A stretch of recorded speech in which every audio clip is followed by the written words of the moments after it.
Y'all, the streets are talking, and they're saying Diddy's been living a double life that's messier than a toddler eating spaghetti. Turns out our boy Diddy hasn't just been throwing those infamous freak-off parties. He's been having full-on relationships with men, too. And we're not talking about a quick fling here and there. No, honey, we're talking about flying these men out of the country for some yacht-based back-blowing action. Now, I know what you're thinking. Sophie, we already knew Diddy was into some freaky business with men. But hold on to your wigs, because this tea is piping hot and fresh out the kettle. We're not just talking about casual hookups anymore. These are allegedly serious relationships, complete with romantic getaways and all. But wait, it gets juicier. Remember Freddie P? Well, he's out here spilling more tea than the Boston Tea Party. He's pointing fingers at Diddy's ex-assistant, Fonzworth Bentley, saying Diddy turned him out. Apparently, Fonzworth ended up running for the hills and kept his lips sealed tighter than a clam until he recently got arrested. Yikes! But hold on to your seats, because that's not even the worst part. There are whispers in the wind that Fonzworth wasn't the only one Diddy worked his magic on. Word on the street is that he did the same thing to YK Osiris and Meek Mill. I know, it's a lot to take in. Take a deep breath. We're just getting started. So let's break this down, shall we? Freddie P recently sat down with the Art of Dialogue, and boy, did he have some tea to spill about Diddy's alleged boyfriend situation. According to Freddie, the word on the street was that Diddy and Fonzworth Bentley were more than just boss and assistant, if you catch my drift. Freddie spilled that he saw Diddy disrespecting Fonzworth left and right, and at first he couldn't figure out why Fonzworth was taking it. But then the penny dropped. Freddie claims he found out Diddy was laying that pipe in Fonzworth on the down low. Scandalous. But wait, there's more. Freddie didn't stop there. He went on to say that Diddy doesn't have love for anybody. According to him, everyone hanging around Diddy is either someone he's sleeping with or someone he's got dirt on. Talk about keeping your friends close and your enemies closer. Yeah, of course. I think he gay. I think everybody around him gay, and I think you don't get to stay around him unless you've proven that either you are with the shit or the shit don't bother you. You either took part in some foolery, aided some foolery, enabled bad behavior, or have your own ghost. Have your own skeletons that he allowed to, oh, I'll do this while you do that. We all good. We don't give a f. This our world.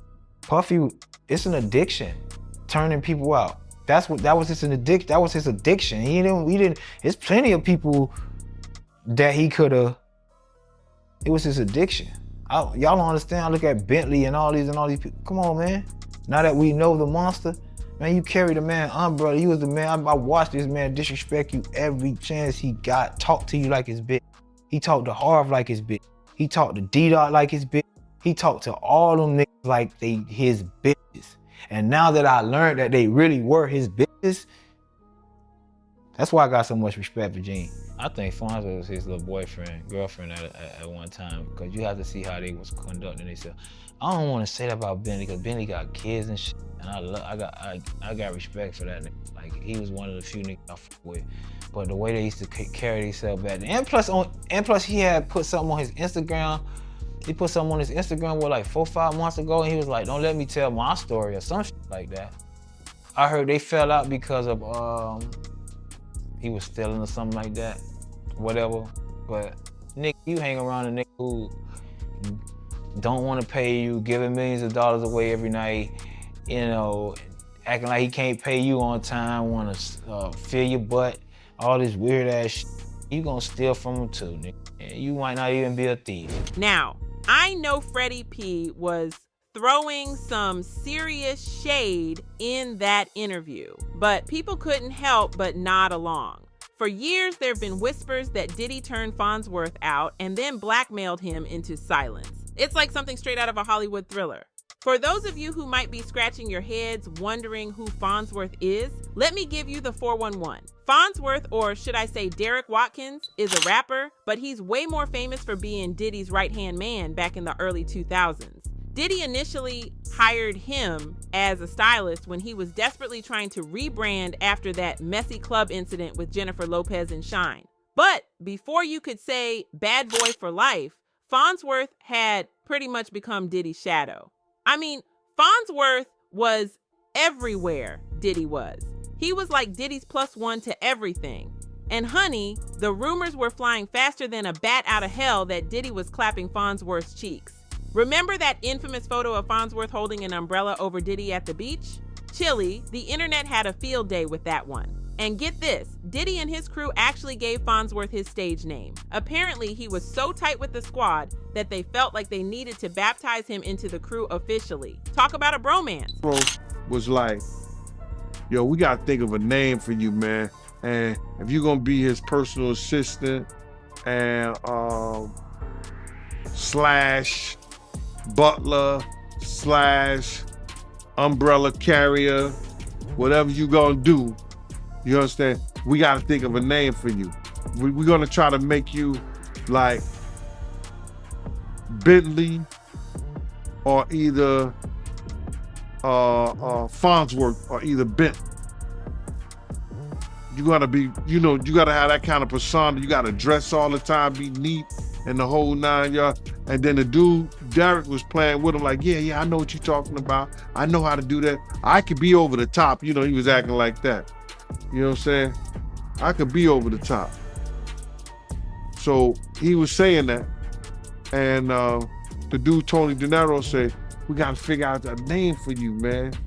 It's gotta be on the level of, those characters. He said, you gotta be like Fonzworth, you gotta be like Bentley. He said, we're just gonna call you Fonzworth Bentley. And he said, I like it. But don't go thinking Fonzworth was just content being Diddy's sidekick. Oh no, honey, he had plans of his own. In 2003, he decided to spread his wings and fly the Diddy coop to chase his own music dreams. He even landed a spot on Diddy's MTV reality show, Making the Band, but as soon as that wrapped, he was out faster than you can say, vote or die. Fonzworth didn't stop there. He secured a book deal and ended up writing a New York Times bestseller called Advance Your Swagger, How to Use Manners, Confidence, and Style to Get Ahead. I mean, talk about a glow up. He even had his own MTV show called From G's to Gents that ran for 2 whole seasons before getting the axe in 2009. But Fonzworth wasn't about to let a little thing like a canceled show stop him. He dived headfirst into music and actually made some waves. He dropped his debut album, Colors, and even collaborated with Kanye West on his 2013 album, Yeezus. Our boy Fonzworth has songwriting credits on tracks like On Sight, Black Skinhead, I Am a God, and Hold My Liquor. He even worked on Kanye's 2016 album, The Life of Pablo, snagging producer credits on Ultralight Beam. Not too shabby for Diddy's former umbrella holder, right? Now, here's where things get real interesting. Even though Fonzworth's time as Diddy's manservant basically launched his career, he never ever spoke about Diddy after quitting. Not a peep, nada, zilch. And people think it's because Diddy put him through some serious trauma and maybe tried to get him to do some pretty wild things. I mean, this seems to be the story for any man who gets too close to Diddy, and Freddie P pretty much confirmed it in that interview. But hold on to your hats, because Diddy didn't stop his alleged man-turning ways with Fonzworth. Oh no, there are rumors flying around that he pulled the same stunt with other industry guys, including Meek Mill and YK Osiris. Remember that video of Meek seemingly cooling off his cheeks in the pool after what looked like a rough freak-off session with Diddy? What's up, King Son? Man, you doing it, man. You deserve it, Daddy. You putting in that work. Proud of you. I love you.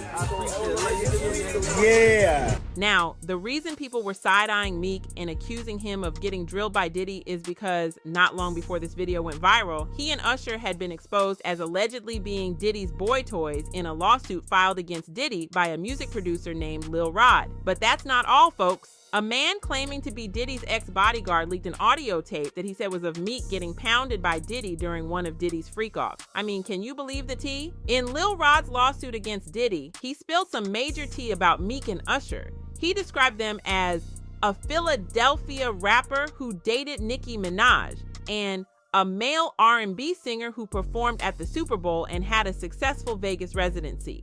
Now, unless there's another Philly rapper who dated Nicki and another R&B singer who fits that description, it's pretty clear who he's talking about. Now, about that bodyguard who leaked the audio tape of Diddy allegedly drilling Meek's cheeks, he made a whole video narrating how it all went down. According to him, he recorded the audio during one of Diddy's freak-off parties at his house. It was spiked, son. Like, all the champagne was spiked. Everybody was passed the fuck out. I don't drink, so I was playing that off like I don't drink. I smoke.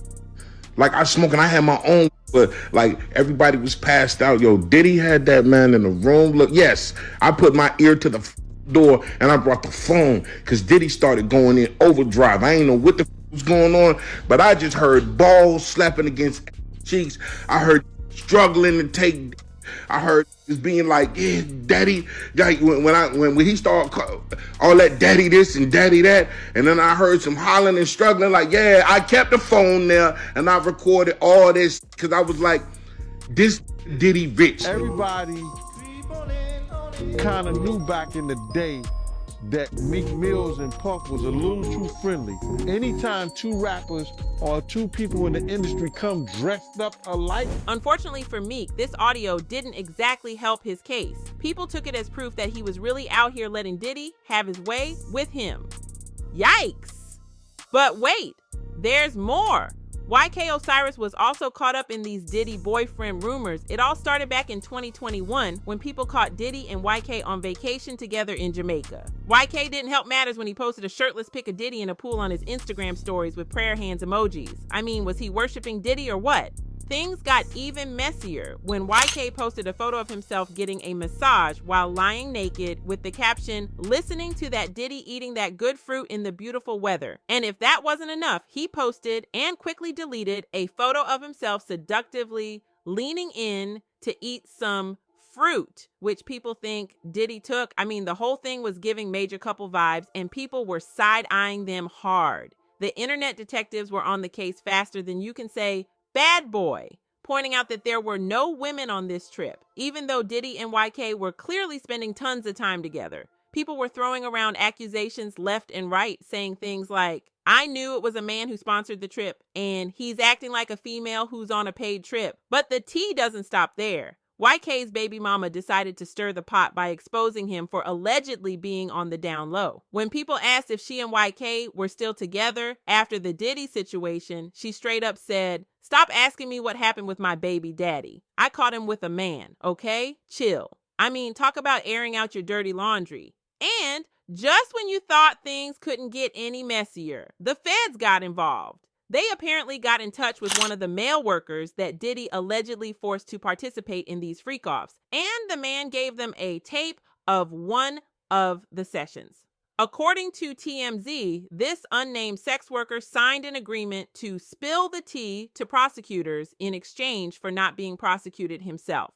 This worker gave them footage of a sexual encounter he had with Diddy and an unnamed woman, and he walked them through the whole process of linking up with Diddy. Apparently, this all went down in 2023 when the man flew from Atlanta to Miami. Diddy allegedly whipped out the camera to record the worker performing services on the woman. The worker also shared details about the drugs used with prosecutors. I mean, this is some seriously wild stuff. Of course, the internet had a field day with all this tea. Some people were like, I said it back then. Personal stylist, impeccably dressed, he was on the DL. Others were calling for Fonzworth to come out and talk, saying it would be officially over if he did.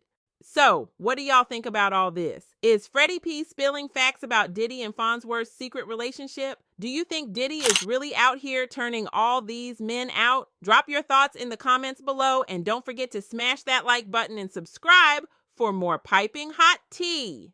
And before you go, make sure to click that link right there to watch another super messy video. Trust me, you don't want to miss it. This is Sophie Scoop signing off. Stay fabulous, my loves. Fabulous, my love.